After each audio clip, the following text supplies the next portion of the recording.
Hi friends, welcome back to my channel giraffic talks. இன்றைக்கி என்ன செய்ய போகிறோன்னா மட்டன் குழம்பு. எங்கள் வீட்டில் எப்படி செய்வோமோ அது உங்களுக்கு செஞ்சு காட்ட போகிறேன். வாங்க பார்க்கலாம். மட்டன் குழம்புக்காக நான் குக்கரில் செய்ய போகிறேன். அதுக்கு குக்கரில் எண்ணெயை ஊற்றிக்கிட்டு நான் ஸ்பைசஸ் எடுத்து வச்சுருக்க எல்லாத்தையும் அதில் போட்டுக்கிட்டேன். நல்லா பொரிஞ்சு வந்த உடனே பச்சை மிளகாய் 2 சேர்த்துக்கிட்டேன். கூடவே வெங்காயம் கட் பண்ணி வச்சுருந்தேன், அதையும் சேர்த்துட்டு நல்லா வதக்கி விட்டுட்டேன். நான் வதங்கிறதுக்காக உப்பையும் சேர்த்துருக்கேன். உங்களுக்கு வேணும்னாலும் நீங்களும் சேர்த்துக்கோங்க தேவையான அளவு. கூடவே இஞ்சி பூண்டு பேஸ்ட்டு சேர்த்து நல்லா வதக்கிக்கிறேன். இது வதங்கின உடனே தக்காளி கட் பண்ணி வச்சுருக்கிறத நான் சேர்த்துக்க போகிறேன். அதையும் நல்லா சேர்த்து நல்லா மைய வர அளவுக்கு நல்லா வதக்கணும். ஒரு கிரேவி கூட தெரியும். அந்த டைம் பக்குவம் வர வரைக்கும் வதக்குனீங்கன்னா நல்லா குழம்பு டேஸ்ட்டாக இருக்கும். இந்த டைமில் நான் மசாலாலாம் சேர்க்க போகிறேன்.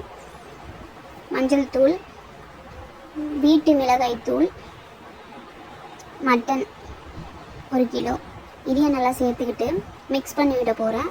கல் உப்பு சேர்த்துக்கிறோம், தேவையான அளவு கரம் மசாலா, இது எல்லாம் சேர்த்து நல்லா மிக்ஸ் பண்ணி விட்டுட்டு கொஞ்சமாக தண்ணி விட்டு மிக்ஸ் பண்ணுங்கள். அப்போ தான் ட்ரை ஆகாமல் இருக்கும், நல்லா சாஃப்டாகவும் இருக்கும். மிக்ஸ் பண்ணிவிட்டு தேவையான அளவு தண்ணி விட்டு விசில் போட்டு ஒரு 4லேருந்து 5 விசில் விட்டுட்டேன். விசில் போன உடனே நம்ம இதுக்கு தேவையான விழுது அரைச்சி ஊற்ற போகிறேன். தக்காளி வெங்காயம்லாம் வதக்கி நாங்கள் இப்படி செய்வோம். இதுக்கு தேவைன்னா நீங்கள் தேங்காய் கூட சேர்த்துக்கலாம். அது கூட சோம்பு, முந்திரி கூட சேர்த்து அரைச்சி ஊற்றலாம், நல்லா டேஸ்ட்டாக இருக்கும். நாங்கள் இன்றைக்கி தக்காளி, வெங்காயம், பூண்டு, இஞ்சி இதை வதக்கி அது கூட சோம்பு சேர்த்து அரைச்சி வச்சுருக்கோம். அந்த விழுது தான் இப்போ இதை ஒரு விசில் போன உடனே இதை ஓப்பன் பண்ணி இதில் ஊற்றி நல்லா கொதிக்க விட்டு கொத்தமல்லி தூவி இறக்கணும்.